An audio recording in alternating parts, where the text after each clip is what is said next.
Oui, mort atroce s'il en est, et qui fut peut-être le destin de Michael Rockefeller, héritier de la fortune de cette célèbre famille de New York, disparu en 1961 en Nouvelle-Guinée.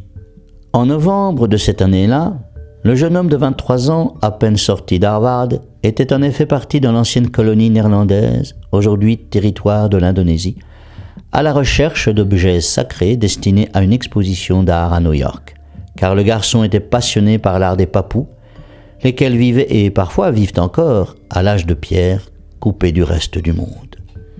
Au cours de cette expédition, Michael Rockefeller, accompagné de plusieurs personnes, sillonne le littoral quand une tempête fait sombrer la pirogue. Parti chercher du secours à la nage, le jeune homme disparaît dans la jungle et personne ne l'aurait plus jamais revu. La presse du monde entier s'émut de cette tragédie racontée par les survivants.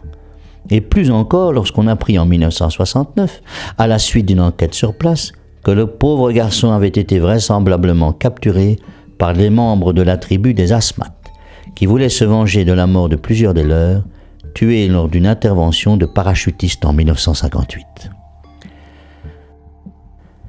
Capturé et mis à mort, Michael Rockefeller aurait donc été dévoré par les guerriers de cette région marécageuse.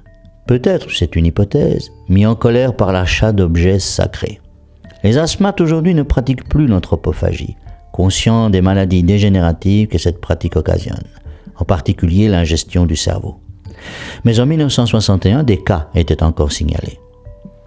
Le littoral de la disparition est également peuplé de tous les animaux dangereux qu'on peut imaginer, en particulier d'énormes crocodiles. Aussi certain ni que les Papous soient responsables de la mort de l'explorateur.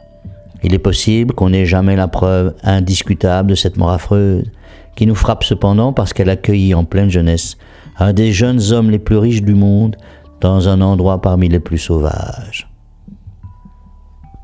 Mais que diable Michael Rockefeller est-il allé faire au cœur de cette humanité des premiers âges? N'oublie pas de t'abonner.